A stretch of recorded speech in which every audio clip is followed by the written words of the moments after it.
తెలుపుకుంటున్నా. ఈరోజు మణిపూర్ లో జరుగుతున్న ఇష్యూ మీద మనం ఈరోజు భారీగా ర్యాలీ రావడం జరిగింది. ఇంతవరకు చిత్తూరు డిస్టిక్ లో కని విని ఎరుగని రీతిలో ఇంత పెద్ద ర్యాలీగా మనం అందరూ ఐక్యత కలిగి, ఇది ఒక డినామినేషన్ కాదు, ఇది ఒక చర్చ్ కాదు, అన్ని చర్చెస్, అన్ని యూనియన్స్, అన్ని సంఘాలు కూడా అందరూ కలిసి రావడం అనేది చాలా సంతోషకరం.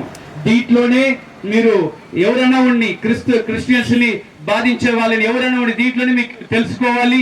మా క్రిస్టియన్స్ అందరూ మేము చూడడానికి, మేము చూసేదానికి బయట అందరూ మాట్లాడలేక అట్ట విరోధంలో కనిపిస్తే కూడా అందరూ మాకు కష్టం వచ్చినప్పుడు, మాకు కన్నీరు వచ్చినప్పుడు అందరూ కూడా కలిసి కట్టుగా ఉంటామని కూడా ఈ సందర్భంగా నేను తెలియజేస్తున్నాను. ఈ మణిపూర్ ఈ స్టేట్ లో ఎంతో ప్రాబ్లం జరుగుతుంది. దాదాపు 400 సంఘాలని పగలగొట్టినారు, 300 పాస్టర్స్ ని కిడ్నాప్ చేశారు, ఎంతో పాస్టర్స్ ని చంపారు. దీని గురించి అంతా మన మోడీ సార్కి దీని గురించి ఏమీ తెలీదు. ఆయనకి దేశాలు తిరగాలి, అమెరికాకు పోవడానికి, మన క్రిస్టియన్స్ కంట్రీస్ కి ఇస్రాయెల్ నుంచి మన గన్లు తెచ్చుకోవడానికి, ఇస్రాయెల్ నుంచి బాంబులు తెచ్చుకోవడానికి, ఇస్రాయెల్ నుంచి డిఫెన్స్ హెల్ప్ తెచ్చుకోవడానికి అన్ని క్రిస్టియన్స్ కావాలి. మాకు క్రిస్టియన్స్ కి వచ్చేటప్పుడు నీకు ఎక్కడ పోయిందే బుర్రా, నీకు ఎక్కడ పోయింది? ఇక మీట నువ్వు మారకపోతే వచ్చేసారి బీజేపీ అన్న ఉంటారు, బీజేపీ ఎంపీ అన్న ఉంటారు, ఒక్కొక్కసారి 100% బీజేపీ రాకుండా చేస్తామని కూడా ఈ సందర్భంగా నేను తెలియజేస్తున్నాను. ఎవరైనా ఉండి మా తమ్ముడు చెప్పినట్లు ఈ క్రిస్టియన్స్ ని తాకితే నువ్వు యేసు ప్రభుని తాకినట్లు ఈ క్రిస్టియన్స్ ని తాకితే వచ్చేసారి మీరు తమిళనాడులో డైరెక్ట్ చెప్తున్నాను, జయలలిత క్రిస్టియన్స్ ని తాకింది, ఒక్క సీటు కూడా రాలేక సిగ్గుపడి తెచ్చింది. అదే పరిస్థితి ఈసారి నీకు రాకుండా చూసుకోవాలని కూడా మోడీని హెచ్చరిస్తున్నాము. దయచేసి నీకు ఊరు తిరగడం తెలుసు, అందరి దగ్గర పోవడం తెలుసు, మా క్రిస్టియన్ పిచ్చి పెడడం తెలుసు, నీకు అన్ని తెలుసు. కానీ మణిపూర్ లో జరిగే ఇష్యూ ఇంతవరకు నోరు ఎందుకు తెరవలేదని కూడా ఈ సందర్భంగా ఈ సభలో నేను తెలియజేస్తున్నాను. క్రిస్టియన్స్ మీద దాడులు జరిగితే మేము ఊరుకుండడం లేదు. చిత్తూరు జిల్లాలో అన్ని పాస్టర్స్ నేను భరోసా ఇస్తున్నాను. ఒక డిస్ట్రిక్ట్ మైనారిటీ ప్రెసిడెంట్ గా తమిళనాడులో అన్ని పాస్టర్స్ నేను భరోసా ఇస్తున్నాను. National Christian board minority president గా ఇక మిగతా జిల్లాలో తమిళనాడులో ఎక్కడ దాడులు జరిగినా కూడా మేము ఖచ్చితంగా వాళ్ళని శిక్షిస్తాము, కొడతామని కూడా ఈ సందర్భంగా తెలియజేస్తున్నాను. మీరు అనుకుంటారేమో ఒక చంప మీద కొడితే ఊరికి చూసుకొని వెళ్ళిపోతారని. ఇక మిగతా ఆ సీనే లేదు సార్. ఇక మిగతా నువ్వు కొట్టితే నిన్ను తన్ని తన్ని తన్ని మేము పోవడం లేదు. ఎవరు అబ్బ దేశం ఇది? మీ అబ్బుల దేశం, మాది దేశం. మా తాతలు కష్టపడిందయ్యా, మా తాతలు నిలిచింది, మా తాతలు కష్టపడిన దేశం. ఇక మిగతా మా క్రిస్టియన్ మీద మేము రియల్ గా క్యాల్కులేషన్ చేస్తే 35% మేము ఉందాం. మనం ఎన్ని పర్సెంటేజ్ ఉన్నామండి? 35% ఉంటాము. ఇక్కడ మిగతా మీరు మా తాకితే ఒకేసారి మీకు ఒక్క సీటు కూడా 500 చిల్లరలో ఒక్క సీటు కూడా మీరు గెలుచుకున్నారు. బీజేపీ జాగ్రత్త, ఆర్ఎస్ఎస్ జాగ్రత్త. నేను నిజంగా ఈరోజు పాస్టర్స్ అంటే అందరూ సైలెంట్ గా పాస్టర్స్ ఏం చెప్పినా తల ఒప్పుకొని అయ్యో మన్నిచ్చేసి పోతామని ఆ సీన్ ఇక్కడ జరగదు. మేము కూడా తంటాము, కొడతాం. ఏ చర్చిలో చిత్తూరులో కానీ ఏ చర్చిలో దాడి జరిగినా, ఏ చర్చి మీద అయితే వాళ్ళు వచ్చి ఏదైనా యాక్షన్ తీసుకున్నా ఖచ్చితంగా తిరిగి కొడతామని కూడా తంటామని తెలియజేసుకుంటున్నా. ఇక భయపడే ప్రసక్తి లేదు. ఎన్ని రోజులు భయపడతాం? భయం కాదు మాకు 100% భయమే కాదు. కాకపోతే మా దేవుడు చెప్పింది, మా బైబిల్ చెప్పేది మేము ఫాలో అవుతూ మా పేషెన్స్ కూడా ఒక లిమిట్స్ ఉంది, మా యొక్క பொறுமை கூட ஒரு லிமிட் இருக்கிறது. எங்கள் மீறினால் உங்களை கட்டாயமாக உதைப்போம் என்று கூட இந்த சபை மூலமாக நான் தெரிவித்துக் கொள்கிறேன். ఇక మీట కానీ మా క్రిస్టియన్స్ మణిపూర్ లో మోడీ గారు మీకు కన్ను లేదా చెవు లేదని నాకు అర్థం లేదు. చెవు లేకపోతే కనీసం చెవు ఏంటది అది మిషన్ పెట్టుకో, కన్ను లేకపోతే స్పెట్స్ పెట్టుకో. ఇంత పెద్ద దాడి జరుగుతుందయ్యా చిత్తూరులో, మణిపూర్ లో ఇంత మంది పార్సల్ చంపబడితే ఏం చూస్తున్నావు? నీకు ఊరు తిరిగి ఆపేసి ఇండియాని చూడు. అయితే వచ్చేసారి అట్లీస్ట్ గెలిచేదాని కన్నా మా అన్నగారు కూడా ఉండారు, ఆయన ఖచ్చితంగా గెలుస్తాడు. హల్లెలూయా. ఆయన ఖచ్చితంగా వచ్చేసారి కూడా ఎంపీ అవుతాడు, ఏం భయం లేదు, ఆయన గెలుస్తాడు. ఆయన మన క్రిస్టియన్స్ బీజేపీలో కూడా చాలా మంది మంచి అన్నలాగా ఉన్నారు. కానీ మనకు బీజేపీలో ఉన్నారు అన్నగారు, మంచోళ్ళు ఇట్లాంటి ఉన్నారు. అక్కడ ఎక్కువ ఒక్కరు 500లో ఒక్కరు ఉంటారు.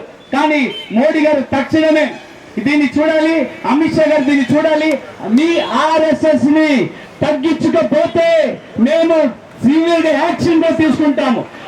రైతుల మీద తాకినారు బీజేపీ గవర్నమెంట్. మీరు రైతులు, పంజాబ్ రైతులు తాకితే బట్టలు ఊరదీసి కొట్టినట్లు మేము కూడా క్రిస్టియన్స్ అందరూ నిన్ను వేరేలాగా కొడతామని కూడా సందర్భంగా తెలియజేస్తున్నాను. మీరు జాగ్రత్త, ఒళ్ళు జాగ్రత్త, మీ పదవి జాగ్రత్త, మీ డబ్బు జాగ్రత్త. అన్ని కూడా మేము మళ్ళీ రోడ్లకు వచ్చి పెట్టాల్సిన వస్తుంది. జయలలితకి జరిగినాయి ప్రాబ్లము మీకు రాకుండా ఒళ్ళు దగ్గర పెట్టుకుని మా క్రిస్టియన్స్ చూడు, ఇక మీటైనా అట్లీస్ట్ అడుకో. క్రిస్టియన్స్ ని మా బాస్ చెప్పినట్లు అక్కడ ఒక దళితుల మీద యూరిన్ పోస్తే చీఫ్ మినిస్టర్ పోయి కాళ్ళు కడిగినాడు. ఖచ్చితంగా మా క్రిస్టియన్లు నువ్వు తాకినావు, దేవుడి మిత్రులు తాకినావు, నువ్వు ఖచ్చితంగా అందరూ పాదాలు పెట్టుకోవాలి. లేకపోతే నరేంద్ర మోడీ గారు మీరు దేవుడు, నేను నిశ్చయంగా చెబుతున్నాను, మీరు ఈ లోకంలో ఉండరని కూడా నేను ఈ సందర్భంలో తెలియజేస్తున్నాను. మేము చంపడం లేదు, మేము శాంతిగా పోతాము. మా దేవుడు తాకితే నువ్వు నాశనమై, నువ్వు సర్వనాశనమై, నువ్వు భూమిలో లేకుండా పోతావు. ఎంతో మంది తాకినారు అయ్యా, ఒకసారి హిస్టరీ చూసుకో. క్రిస్టియన్స్ ని తాకిన ప్రతి ఒక్కరు ఈ భూమిలో లేదు, చచ్చిపోయాడు. ఒకరైతే వాడు పేరు చెప్పడం నేను ఇష్టం లేదు, ఆర్ఎస్ఎస్ లీడర్. వాడు క్రిస్టియన్ చర్చిని పగలగొట్టి పోయినాడు. పగలగొట్టి పోయిన 2 గంటలలోనే యాక్సిడెంట్ లో బజ్జిగా అయిపోయినాడు. ఆ పరిస్థితి నీకు రాకుండా చూసుకోవయ్యా ఫస్ట్ అని కూడా ఈ సందర్భంగా తెలియజేస్తున్నా. నేను నిశ్చయంగా ఇక్కడ మీట మన మధ్య ఒకటి కావాలి, మన మధ్య ఐక్యత కలగాలి, మనం ఐక్యత ఉండాలి. హల్లెలూయా. మన ఏ ఈగో లేదు, మాకు ఏ ఈగో లేదయ్యా. మీరు లోకంలో చూస్తుంటారేమో, వాళ్ళు కొట్టుకుంటారు, సంఘాలు ఉంటారు, వాళ్ళు అయ్యి ఆర్గనైజేషన్ అది. మేము ఎంత కొట్టుకున్నా మేము ఐక్యత అయిపోతామయ్యా. మమ్మల్ని నమ్మొద్దండి, మమ్మల్ని నమ్మి సిగ్గుపడద్దు. మనం నమ్మి మేము కొట్టుకుంటాము, తిట్టుకుంటాము, మళ్ళీ కలిసిపోతాము. మాకు మా సహోదరికి ఆయన అమెరికా, ఇక్కడ ఇండియాలో కాదు, మా క్రిస్టియన్ లో మా సహోదరికి అమెరికాలో ప్రాబ్లం అయినా కూడా మేము ఇక్కడ పోరాటం చేస్తామని కూడా ఈ సందర్భంగా తెలియజేస్తున్నాను. నువ్వు సాధారణ అనుకోవద్దు, ఇది నీకు లాస్ట్ అండ్ ఫైనల్ వార్నింగ్. ఇది కానీ నువ్వు చూడకపోతే, ఈ మణిపూర్ ఇష్యూ చూడకపోతే నీవు 100% డిపాజిట్ లేకుండా ఈసారి ఓడిపోవడం ఖాయమని కూడా ఈ సందర్భంగా తెలియజేస్తున్నా. మనమందరం ఐక్యత కలిగి ఉండాలి. ఈ ర్యాలీ కాదు, ఇక్కడ నుండి ఆపకపోతే ఖచ్చితంగా మా పంజాబ్ దేశంలో, పంజాబ్ స్టేట్ లో రైతులు పోయి ధర్నా చేసి దానికన్నా ఎక్కువ మన ప్రాణం ఇచ్చడానికి కూడా మేము సిద్ధంగా ఉన్నామని తెలియజేస్తున్నాము. క్రైస్తవుడు ఒక్కడు దాయా. ఈ లోకంలో ఎన్నో మతాలు ఉన్నా ఆ మతం నేను చెడ్డపడటం లేదు, ఎన్నో మతాలు ఉంది. కానీ క్రైస్తవ మతం కదా ఈ ఇండియాలో స్కూల్ తెచ్చిందియా. నువ్వు చదువుకున్నావంటే అది క్రైస్తవ మతం అని కూడా ఈ సందర్భంగా తెలియజేస్తున్నాను. ఈ రోజు ట్రైన్లు, రైల్వే స్టేషన్లు, బ్రిడ్జ్లు, పెద్ద పెద్ద హాస్పిటల్లు, ఆర్గనైజేషన్లు ఉందంటే అది క్రిస్టియన్స్ పెట్టిన బిచ్చం అని కూడా ఈ సందర్భంగా తెలియజేస్తున్నాను. అన్ని క్రిస్టియన్స్ కూడా ఆ రోజు వాళ్ళు పెట్టకపోతే ఇండియా ఎప్పుడో ఇప్పుడు శ్రీలంక ఉంది ఆ పరిస్థితికి ఉండుంటది. మేమా వెళ్ళాలి, మీ అబ్బద ఇండియా, మా తాతది ఇండియా, మేము ఇక్కడ పుట్టాము, ఇక్కడ పెరిగాము, ఇక్కడ ఉంటాము, ఎవడు కూడా ఏమి చేయలేరా. హల్లెలూయా. ఇక్కడ మీట అందరూ కూడా చూడండి, చిత్తూరు ఇది స్టార్టింగ్, ఇది ఇంతతో ఆవడం లేదు, ఇది స్టార్టింగ్, ప్రారంభం, ఇది స్టార్టింగ్. ఇక్కడ మీటర్ స్టార్ట్ చేయకపోతే చిత్తూరులో నేను ప్రామిస్ చేస్తున్నాను, ప్రతి పాస్టర్స్ కి నేను ప్రామిస్ చేస్తున్నాను. నేను పదవి తీసిన కాలం నుంచి ప్రతి రోజు ప్రతి పాస్టర్ కి ఏదో ఒక ఇన్సిడెంట్ జరిగితే నేను పోయి అక్కడ నిలుసుకుంటున్నాను. ఆయన అప్పుడే వాళ్ళ ఆఫీసర్స్ తో మాట్లాడి అందరూ కూడా సాల్వ్ చేస్తున్నాను. ఈ సాల్వేషన్ అంతా ఉండదు, ఇంకా తన్నేదే ఉండేది. ఈ మాట్లాడేది అయ్యో నైనా, అయ్యో దొర, అయ్యో సార్, అయ్యో మేడం, ఆ సీనియం కమిటీ జరగదు, ఎగిరి తన్నే పనే. అంతవరకు మమ్మల్ని మీరు ఈ మాటని మా యొక్క బాస్ నేషనల్ ప్రెసిడెంట్ అన్నగారికి తెలియజేయడం జరిగింది. అన్నగారు ఒక మంచి ఆలోచన దీని గురించి ఆలోచించి అందరికి ఒక మేలు చేయడం జరిగింది. సెంట్రల్ గవర్నమెంట్ ఫండ్స్ నుంచి మనకు తమిళనాడుకి అన్ని పాస్టర్స్ చనిపోయినా, వాళ్ళకి యాక్సిడెంట్స్ అయినా, చర్చి పగలగొట్టినా, అట్లా ఏం జరిగిన పాస్టర్స్ కి 25 లక్షల రూపాయలు ప్రతి పాస్టర్స్ కి ఇన్సూరెన్స్ చేయడం జరిగింది. ఏ పాస్టర్స్ కైనా కూడా ఆ ఇన్సూరెన్స్ చేయడం జరిగింది. తమిళనాడులో ఒక పాస్టర్ హార్ట్ పెయిన్ వచ్చి ఇదే సిఎంసి వేలూరులో అడ్మిట్ అయితే ఆయనకి 8 లక్షల రూపాయలు ఆయనకి క్లెయిమ్ అవ్వడం జరిగింది. కోయంబత్తూరులో ఒక పాస్టర్కి ఇదే ప్రాబ్లం వస్తే ఆయన చనిపోతే వాళ్ళ ఇంటికి 5 లక్షల రూపాయలు డబ్బులు ఇవ్వడం జరిగింది. ఈ ఇన్సూరెన్స్ చేసి చాలా మంది మేలు పడినారు. ఒకసారి అన్న మన చిత్తూరుకు వచ్చినప్పుడు మేము అందరూ పాస్టర్స్ మనమందరూ అడిగినాము, అన్నా మా చిత్తూరు జిల్లాలో కూడా ఇక్కడ ఏపీ ప్రెసిడెంట్ ఉన్నారు, ఆయన్ని ఓవర్టేక్ చేసి నేను అడగడం లేదు, కాకపోతే ఇక్కడ వచ్చినప్పుడు రిక్వెస్ట్ చేసుకున్నాం, అలా మా చిత్తూరు జిల్లాలో కూడా మీరు ఇన్సూరెన్స్ చేయాలి, మా లాంటి పాస్టర్స్ పేద పాస్టర్లకి అది ఉపయోగకరంగా ఉండాలి, ఇన్సూరెన్స్ చేయాలంటే అన్నగారు చిత్తూరు జిల్లాలో ఎంతమంది ఉన్నారని చెప్తున్నారు. అప్పుడు చెప్పాం, మేము దాదాపు 300 మంది ఉన్నామన్నా అంటే ఆ 300 మందికి నేను ఇన్సూరెన్స్ చేపిస్తాను, కాకపోతే ఇప్పుడు ప్రారంభిస్తాం కాబట్టి ఒక 30 మందికి మనం ఇన్సూరెన్స్ చేపిస్తామని 30 మందికి ఇన్సూరెన్స్ 20 లక్షల రూపాయలు చేయడం జరిగింది. చేతులు తట్టి కరళకి తట్టి అన్నకి నంది చూడాల. 30 మందికి ఇన్సూరెన్స్ చేస్తే ఆ ఇన్సూరెన్స్ అయినా పాపం ఫోన్ చేసి మెయిల్ అడిగితే కూడా మెయిల్ చెప్పని పరిస్థితి, వాట్సాప్ అడిగితే కూడా వాట్సాప్ నంబర్ చెప్పని పరిస్థితి, చాలా మంది స్విచ్ ఆఫ్ చేసిన పరిస్థితి. సో ఆయన ట్రై చేసి నేను ట్రై చేసి ఆ 30 మందిలో లాస్ట్ లో 25 మందికి మనం ఇన్సూరెన్స్ చేయడం జరిగింది. ఆ 5 మందికి కూడా అన్న ఇంకొక రిక్వెస్ట్ మీకు మా ఈ మీటింగ్ తరఫున మీకు ఇంకొక రిక్వెస్ట్ తెలియజేస్తున్నామన్నా, మా చిత్తూరులో కనీసం ఒక 500 మందికి పైన ఉండరు కాదు పాస్ గారు అన్న, 500 పైన ఉండలేదు కదా.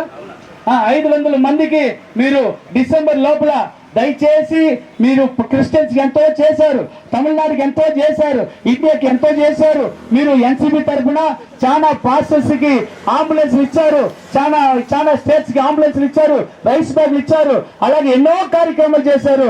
మీకు ఒక చిన్న రిక్వెస్ట్ అయినా దయచేసి 500 మందికి కూడా డిసెంబర్ లో మాకు ఇన్సూరెన్స్ చేయాలని మీరందరూ కొంచెం గమనింటే చేతులు ఎంత అమ్మా. 500 మందికి కూడా ఇన్సూరెన్స్ చేయించాలని అన్నగారు కొంచెం అన్న నేను ఎంతసేపు సబ్జెక్ట్ వచ్చేటప్పుడు అడ్డకు రావు. 500 మందికి డిసెంబర్లో మాకు ఇన్సూరెన్స్ చేపిస్తే మీరు మేము సంతోషపడతాము. మా పాస్టర్స్కి ఒక ధైర్యం, మా పాస్టర్స్కి ఒక అది బ్లెస్సింగ్ ఉంటుందన్నా రిక్వెస్ట్గా అడుగుతున్నాను. మీరు కూడా ఏపీ ప్రెసిడెంట్ గారికి మీరు అన్నకి చెప్పి, ఎందుకంటే నేను తమిళనాడు ప్రెసిడెంట్, నేను ఓవర్టేక్ చేసి ఆయన్ని పోవడం లేదు, అన్నని కూడా రిక్వెస్ట్ చేస్తున్నాము. మీరు ఇద్దరు అన్నగారు చెప్పండి, మా చిత్తూరు జిల్లాకు మీరే వచ్చి తమిళనాడు ఏపీ స్టేట్ ప్రెసిడెంట్ మీరే వచ్చి అన్న వచ్చి మీ చేతుల మీదనే మా 500 పాస్టర్స్ ఇన్సూరెన్స్ చేయాలని కూడా మేము ఈ సందర్భంగా తెలియజేస్తున్నాను. అన్న అనుకుంటాడేమో ప్రతిసారి వస్తాడు తమ్ముడు ఏదో వచ్చిందండి, నేను పోయేటప్పుడంతా ఆయనకి లక్షలు ఖర్చులే, నేను ఎప్పుడంతా పోతానో ఆయన రెడీగా డబ్బులు ఎత్తి పెట్టుకోవాలి. ప్రతిసారి పోతే ఆయన అనుకుంటాడేమో మనసులో, అన్న దయచేసి అత్తగారు మీలాంటి వాళ్ళు మాకు ఉండడం మేము చాలా బ్లెస్డ్ అన్నా, మేము పేదవాళ్ళు, మేము చిన్నవాళ్ళు, మేము మా లాంటి వాళ్ళకి మీరు పెద్దవాళ్ళు, మీరు సహాయం చేస్తే అది చాలా బ్లెస్సింగ్ ఉంటుందన్నా, మీలాంటి వాళ్ళు మాకు రావాలి, కావాలి, చేయాలని కూడా ఈ సందర్భంగా తెలియజేసుకుంటూ ఈ ఇన్సూరెన్స్ ని నేను ఇప్పుడు ఇవ్వడం జరుగుతుంది అన్న చేతుల మీదుగా. మళ్ళీ లాస్ట్ లో అన్న మాట్లాడతారు, మాట్లాడిన వెంటనే మనం ప్రార్థన చేసి మనం ఈ కూడికను క్రిస్టియన్స్ అంటేనే నాకు ఈ సిఐ గారు చెప్పారు, ఈ క్రిస్టియన్ మైనార్టీ ఈడీ గారు చెప్పారు, క్రిస్టియన్ కమిషన్ ఎస్టీ ఈడీ గారు చెప్పారు. ఏమని చెప్పారు తెలుసా? ఇంత పెద్ద భారీ మీటింగ్ మనం అంబేద్కర్ భవన్ లో దాదాపు 1500 మంది జరిపిస్తే పిన్ వేస్తే కూడా అంత సైలెంట్ గా ఉండింది సార్. ఇంతవరకు మేము హిస్టరీలో చూడలేదు, ఇట్లాంటి ఒక డిసిప్లిన్ కమ్యూనిటీని హిస్టరీలో మేము చూడడం కూడా లేదని కూడా, అంత పెద్ద కమ్యూనిటీని మేము ఇంత అరిచి మాట్లాడేలాగా చేసిన మోడీ గవర్నమెంట్ దయచేసి దిగి రావాలి, మా బాధలను పట్టించుకోవాలి, మా క్రైస్తవులను కాపాడాలి, వాళ్ళకు క్షమాపణ చెప్పాలని కూడా తెలియజేస్తూ నేను ముగించుకుంటున్నాను, ఎక్కువ మాట్లాడలేదు.